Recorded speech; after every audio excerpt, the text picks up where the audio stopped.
Bună seara, Cleopatra Sândulescu din partea Sound Zone mă prezint. Alături de mine i-am pe Dilimanjaro și Ismu. Da. În prim plan îl avem pe Dilimanjaro ca și solist, om și... Mai mult. Mai mult, sigur. Bun. Ți-ai început cariera muzicală încă din frageda adolescență, mai exact undeva prin 2003 în Bacău, împreună cu Sebi, cu care ați pus bazele trupei Sarcastic. Spune-mi ceva despre acest proiect. În perioada nu știam foarte multe chestii despre muzică, era o perioadă când pregnau trupele de MC, nu neapărat MC solo. Și colegul ăsta meu Sebi avea o trupă, s-a certat cu prietenul lui, avea nevoie de un MC. Eu eram la început, eu eram cu altceva, cu rock, cu punk, dar scriam poezii și aveam microfon acasă de calculator și l-am ajutat cu asta și încet, încet, mă rog, ne-am intersectat muzical. Ok. Încă de la început a fost rap sau genul muzical abordat a fost altul? Da, rap, clasic. Ok. Există din perioada colaborării vreun material concretizat? Nu, nici piese n-am făcut, am făcut 2 piese, cam așa.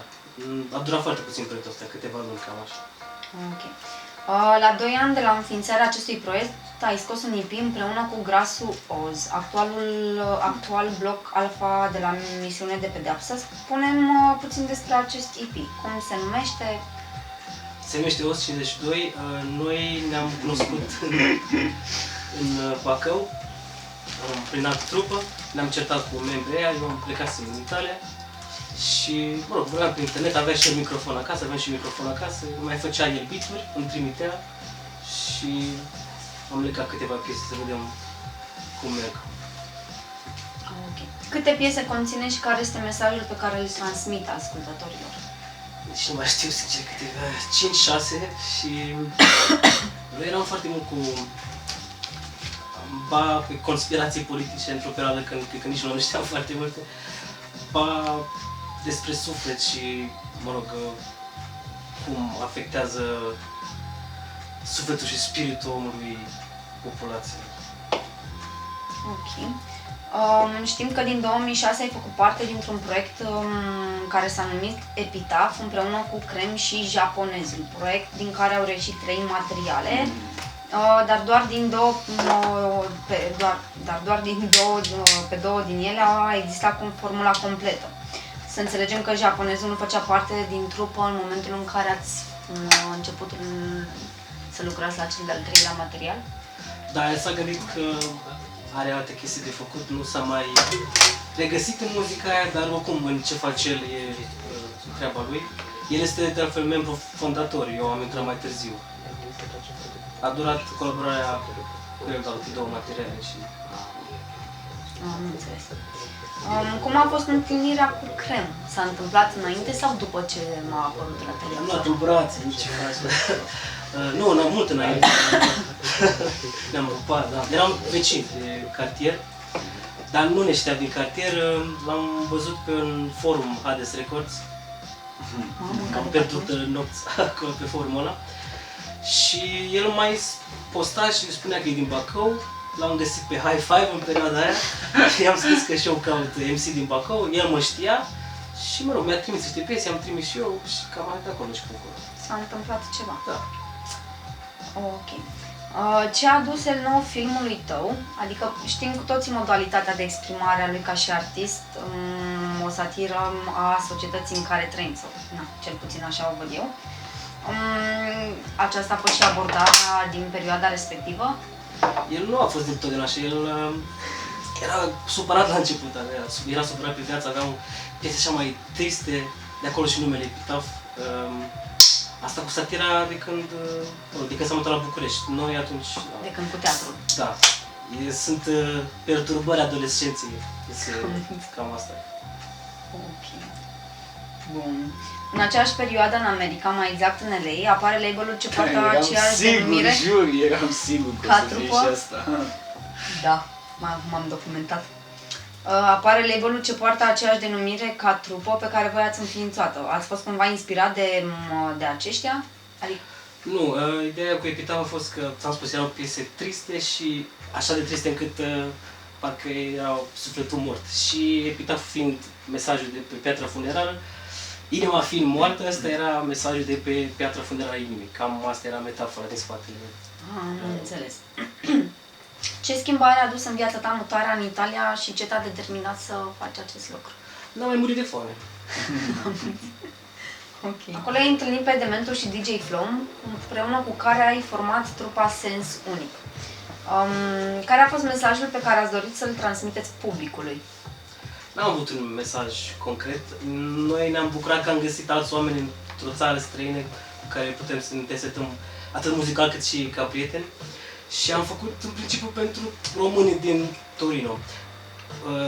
Subiectele erau diversificate, de la, de la voie bună, de la politică, de la storytelling, hardcoreală, versatil. Ok, și să înțeleg că în cadrul concursului Ritmica au luat parte doar români sau și străini? Nu, și străini, italieni, în principiu, nu eram singurii străini. În urma proiectului Sens Unic a reieșit materialul ce poartă denumirea de carte de identitate. Spune-ne puțin despre mesajul acestui album și câte piese conține și unde îl putem găsi. Pe YouTube se mai găsesc câteva piese, dacă nu am bine acasă. 20 de piese are și exact ca numele, carte de identitate, buletin, informații diverse, de variat. E ca la Revelion de pe TVR1. N-a ieșit. Doar un termen dumit. Era la antena. Era la antena. Că tot discutăm despre mutarea ta în Italia, spune-ne cum este rapul străin față de cel român. Adică Italian? Da, mai exact mă refer la promovare. Promovarea a fost mai bună sau una mai slabă comparativ cu dacă ai fi lucrat în România în perioada asta? Noi nu am făcut muzică, nu ne-am promovat pe site-ul din Italia. Noi am făcut tot la fel, am postat pe forumuri din România, pentru că noi cântam în română, nu înțelegeau italieni. Așa că... Am înțeles. Cum a fost cu pauza? Ce scop benefic a avut asupra ta și ce te-a determinat să renunți la a mai produce muzică și să te axezi pe gig-uri și battle-uri? Pauza nu prea a fost benefică, cu că sunt 2 ani care aș vrea să-i șterg din viața mea. A fost o perioadă mai întunecată și, mă rog, cu diverse petreceri, consumuri de-astea. Mă rog, boscheta am fost 2 ani și m-am plafonat. Eu nici n-am avut oameni în Bacău, Crem se mutase în București. Erau câțiva prieteni de acolo cu care mai făceam sesiuni, mai făceam freestyle, dar nu am făcut nicio piesă și tocmai asta avea nevoie de cineva să mă pingă de la spate. Când ești cu mai mulți oameni, parcă funcționează altfel. Și eu eram și singur în capul meu. Am înțeles. O trecere destul de serioasă s-a întâmplat în 2010, când ai decis să părăsești din nou granițele țării, de data aceasta mergând spre rigizii nemți. Ce te-a făcut să alegi Germania și nu Italia? De exemplu, dat fiind faptul că ai mai călcat odată pragul țării, trecerea a condus și la schimbarea numelui tău de scenă. Da, păi din Italia am plecat că mă certasem pe acolo cu lumea și aveam nevoie de un aer proaspăt. Am nimerit un aer mai jegos înapoi în țară și m-am gândit că singura mea scăpare așa era să părăsesc cu totul, anturajul și tot ambientul ăla din România. Și în Germania era mama mea în Germania și m-am dus cu familia. De ce și de unde Dilimanjaro? Păi, combinați între Kilimanjaro, Muntele și Diliman, adică nebun. E un nume sonor, așa zic, o să rămâne în cap. E nevoie. Am înțeles. Revenind la aceeași întrebare pusă mai devreme, ce mesaj ai dori să aduci odată cu schimbarea numelui sau ce schimbări din punct de vedere muzical s-au produs odată cu această schimbare? Pentru cei ce nu știu, până în 2010, când Robert, adică tu, ai decis să-ți schimbi numele de scenă, te prezentai ca și Robi. Da, era și scris cu pe mare, o mică, bă mare, era de aia ca pe Mircă. Da, da. Bun, dintr-o conversație anterioară ai spus că ai simțit nevoia de ceva matur. Poate mă repet, dar în ce a constat această maturizare?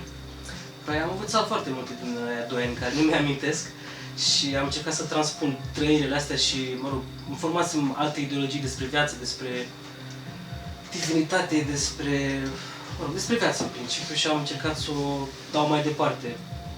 Am dat-o puțin mai vag, așa, cine înțelege, înțelege. Eu vreau doar să, mă rog, să deschid portițe și de acolo lumea poate să înțeleg că continue. faci parte din acei oameni care la un moment dat s-au îndreptat spre credință sau spre Dumnezeu.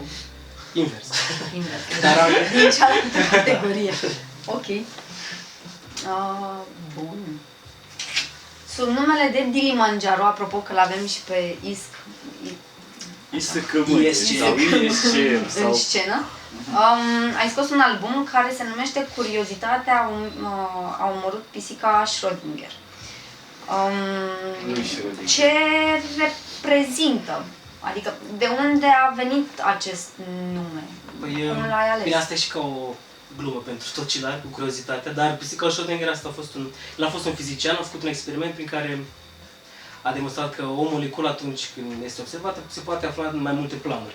La fel și piul ăsta se află pe 2 planuri. Planul real, în realitate, unde, mă rog, se întâmplă și se întâmplă frustrări, nervozități, și planul ăsta eteric, spiritual, unde spiritul e liber și te conectezi cu tot universul și... Back to the nature. Cum fac, da. De gen. Și plus că, frate, e tare gen, nu știu, să... Cred că Flow Rege zice asta, dar poate sunt oameni care nu știu despre chestia asta sau despre Schrödinger sau despre, nu știu, experimentul ăla, știi, și ascultă, nu știu... Da, ideea e că lumea ascultă acasă la da, calculator știi, și la după un aia click caută, distanță, da. știi? La modul e tare Nu vreau să zic că treaba educ, asta. dar dau informații noi, poate îi ajută și pe ei mai departe. Bă, da, Da, să se documenteze. E ok. Da. Am înțeles. Dar fiindcă am ajuns și la partea în care te putem include și pe tine, spune-mi, te rog, ce înseamnă ISM. Vine de la Infinite Skills Create Miracles, e un vers din Gangstar Above the Clouds, e, nu știu, Gangstar e trupa mea preferată all time.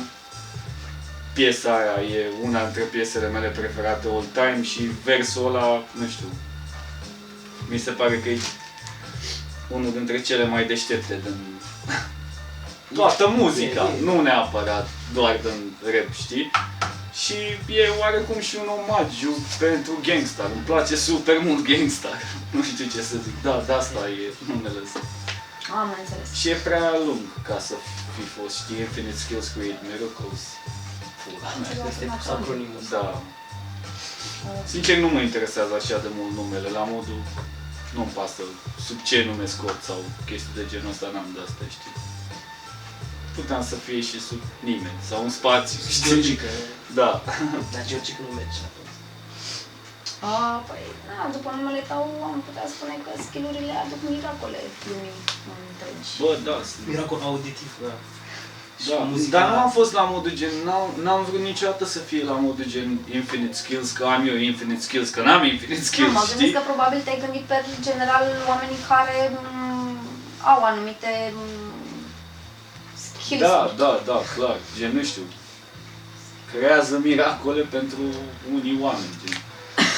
Îl știu pe un băiat Flavian care ne-a făcut și coperta și, nu știu, desenează super șmecher și când desenează, nu știu, pentru mine oarecum e un miracol, habar n-am, nu știu, îmi plac multe desene foarte mult.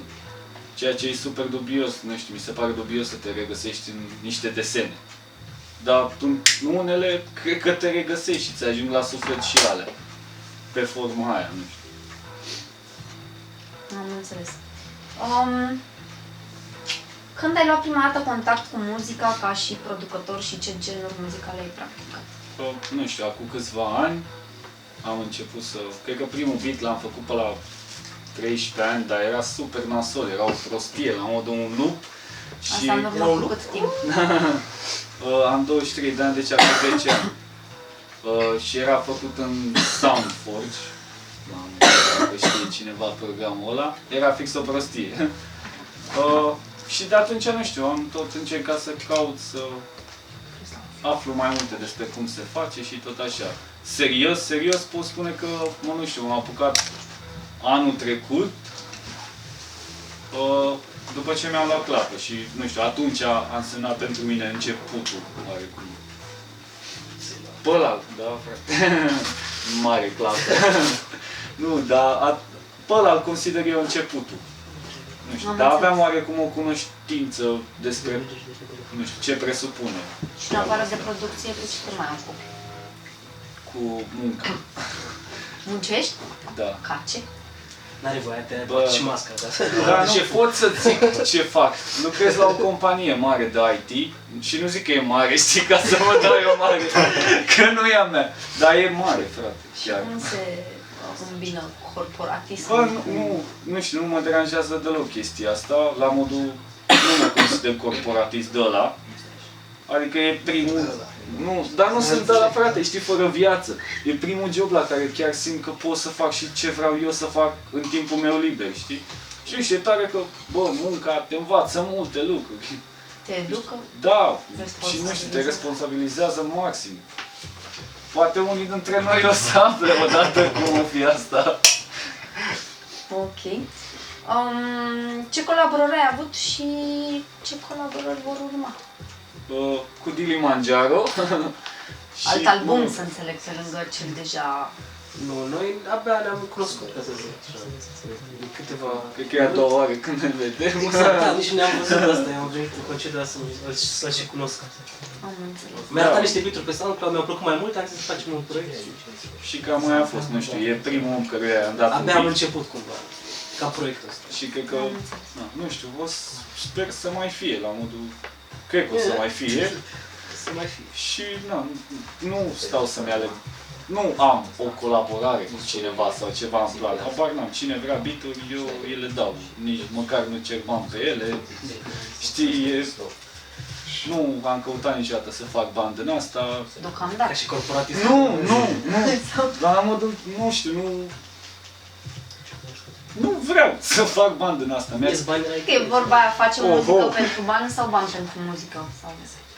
Bă, cred că, nu. Cred că fiecare... Bă. Cine spune că n-ar vrea să trăiască din pasiunea asta ar fi ipocrită. Categorii, dar gen, foarte greu. nu de asta o fac, Da, nu știu, nu m-am apucat de asta și, Faci ca și terapie. da, îmi place să fac beat-uri. Mai După o mult. zi obosit de muncă, te duci acasă, te duci în bula ta creativă și ești bucuros când vezi un proiect al tău fiind făcut de tine. Am înțeles. Ce artiști te-au inspirat de-a lungul timpului? Bă, dacă stau să ți zic pe toți, nu Mare știu, parte. super mult. Cei mai importanți. M-a inspirat super mult Premier. Mi se pare ciudat că românii zic Premier, știi când e DJ Premier, știi? Dar e iurea să zici DJ Premier. E premier. Da, e Premier. Îmi place, prim-ministru. da. Îmi place super mult Pete Rock, îmi place A$AP Rock, nu A$AP Rocky.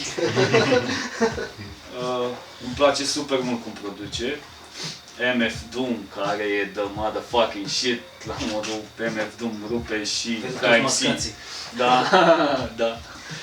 Și ca MC și ca producător și nu știu, cred că cam ăștia sunt producătorii mei preferați. Etalo Z, la fel. Nu știu, e super tare. DJ Albu, cam ăștia m-au inspirat. Da. Dintre producători și rapperi. Nu știu, așa mai sunt, nu știu, îmi place super mult Ray Charles. Îmi place Mingus. Îmi place și Glory. E tare că și eu aflu chestiile astea pe acum. Da, îmi place și Glory, nu știu, e tare rău. muzică. Bă, da, e super. Ok. Revenind la Dilimanjaro, știrile de rap. O să ții muie. Mie una, sincer, mi-a plăcut extraordinar și chiar am simțit că e nevoie de o asemenea emisiune de genul în România. Ce te-a determinat să faci o asemenea emisiune? Din plictiseală mai mult, că am avut o perioadă când nu lucram și, mă rog, tot ce se întâmplă nu prea mi-a convenit mare În rapul lucru românesc? Da. Bine, nu atac pe nimeni, nu înjur pe nimeni, sunt Părerea doar ta niște... personală asupra... Sunt doar ca la un fel de cârcotaj de rap. A făcut ceva o greșeală, i-am semnalat-o, dacă și-o ia nume de rău, asta e, Problema lui? da. Bă, da, Dar în nu știu, principiu din plictiseală și din distracție. gen toată Am lumea, înțeles. dacă zici ceva nașpa despre o piesă de-a unui om, care în general îți place, dar piesa aia e de căcat, știi, gen, nu știu. Toată lumea crede că ai ceva cu omul ăla, dar nu e la modul... Am folosit, de exemplu, vorba asta de foarte mult timp. Și Messi a avut jocuri proaste, nu înseamnă că e un jucător prost. Da, exact. Da, oricum, Barcelona și Messi... Bun. Și crezi că lipsa de umor a poporului român te-a determinat? Știi că la un moment dat ai și încheiat această emisiune? N-am încheiat, dar acum am luat o pauză că sunt în țară și mai adun niște informații de pe aici. Am înțeles, deci... Acum le mai răresc. Ok, și crezi că lipsa de umor a poporului român te-a ajutat oarecum să reformulezi sau să o iei pe... ca și abordare, să accepti o altă abordare sau să urmezi o altă abordare a emisiunii? Nu știu dacă o să urmezi altă abordare, dar oricum lipsește umorul ăsta. Pentru mine nu există granițe la umor. Poți să o duci în ce direcție vrei pentru a obține efectul la ha-ha de râs. Dar încă nu se înțelege umorul ăsta la noi. De aia nici stand-up-ul nu e așa mare la noi. În state sunt mulți artiști care apar și ei în sketch-uri și joacă niște, se joacă pe ei, dar mă rog, se pun în situații proaste, dar tot de efectul ăsta comedie. La noi mai durează vreo... Da, cât mai durează? 20 de ani. Bă, nu știu, credeam că 20 de ani. E puțin, aș spune. Ok. Te-ai gândit că vor exista și păreri negative asupra modalității de exprimare și a punerii problemei Te-ai gândit că vor exista și păreri pozitive, mai bine. Sau ai fost entuziasmat de proiect încât nu le-ai dat importanță? Pe nici acum nu le dau așa mare importanță. Știam categorii, adică există un cumul foarte mare de haterism la noi și orice ai scoate trebuie să existe. Trebuie să existe câțiva oameni care să stea cu bideneaua electronică în cap. Dar, mă rog, există acolo la tastatură, ei vor să, nu știu, așa se implică ei înjurând, eu n-am avut pe stradă probleme. N-ai fost încă nu s-a întâmplat. N-ai trecut pe străzile alea. Ok. Revenind în zona muzicală,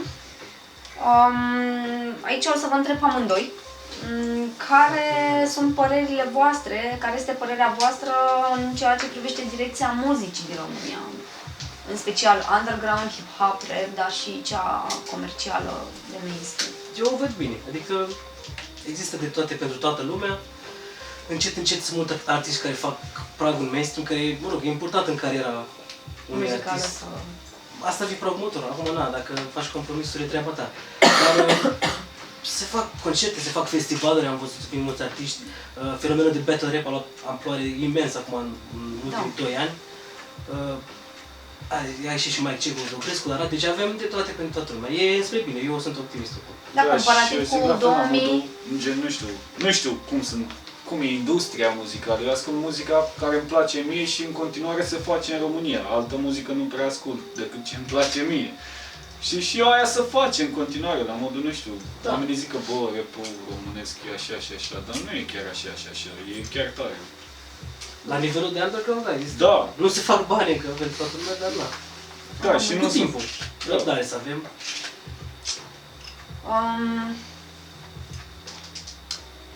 Crezi că din muzica rap în România se poate trăi? Trăi prost. Se poate să-ți plătești chiria și să-ți iei o mâine feriat. Adică se poate ajunge la acest nivel încât să poți să-ți plătești o chirie sau, nu știu, dările către stat sau mai să mănânci o pâine, mă. Dacă ai, nu știu, 2-3 concerte, trebuie să mai vinzi și un tricou pe lângă, mai... CD-uri oricum niciun caz nu se mai cumpără, sunt colecționari, sunt melancolici care strâng CD-uri. Bine, și CD-uri în general nu se mai cumpără, dar trăit bine așa să-ți cumperi apartament cu 5 camere, nu, deocamdată nu. Am înțeles. Da, niciodată. Nu deocamdată, niciodată, nu știu, nu cred că trebuie să intri în rap, știi, cu gândul ăsta de... E important să dispar filmele astea. Da. Dat fiind părerea populației țării noastre asupra muzicii hip-hop din România, credeți că aceasta poate educa, forma personalități, atitudini? Ideea e că mulți rapperi sunt formatori de opinii și probabil nu mulți conștientizează ce putere au textele lor pentru publicul ăsta mai mic.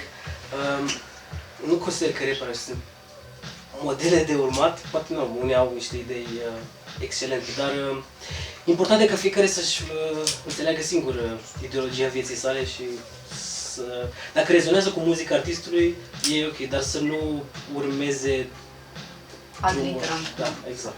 Bă, da, nu știu, cred că îți schimbă oarecum de personalitate. Și eu când eram mic ascultam și... Da, dar știi, acum, și nu știu, stai așa și te uiți în oglindă sau ceva și te vezi cu un gan în mână. Nu, dar depinde, nu știu, depinde foarte mult și cât de mult îți place muzica și cum asculți muzica. Știi, dacă ești la modul să fii acolo în surdină undeva ceva, când, nu știu, fac eu alte treburi, ok, dacă chiar asculți versurile alea și te gândești la ele și tot așa, atunci categoric îți influențează cumva personalitatea. Nu știu, nu cred că n-are cum să-ți o influențeze. Dar, na, trebuie să iei și tu ce e mai ok și nu trebuie să fii așa. Da.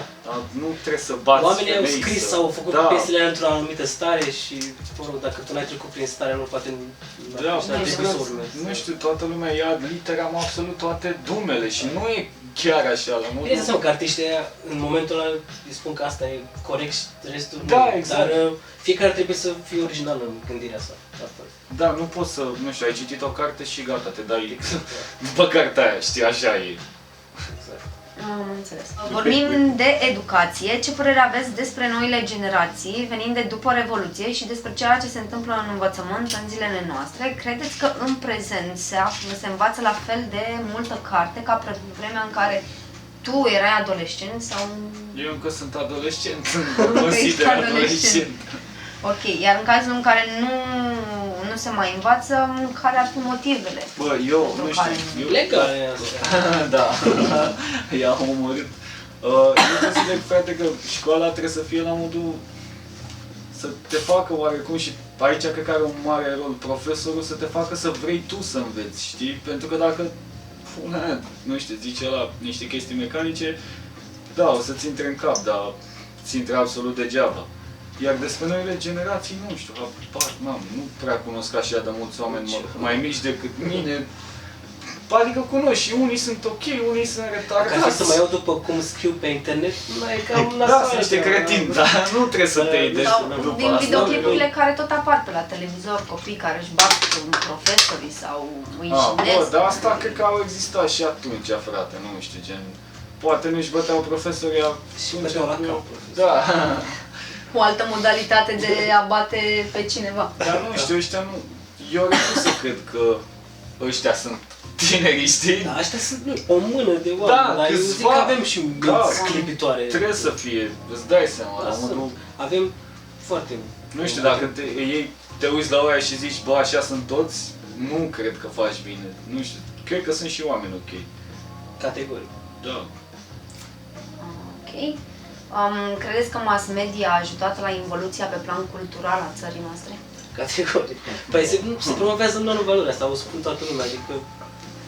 Nu știu, nu am televizor, dar știi și tu la ce se uită lumea la...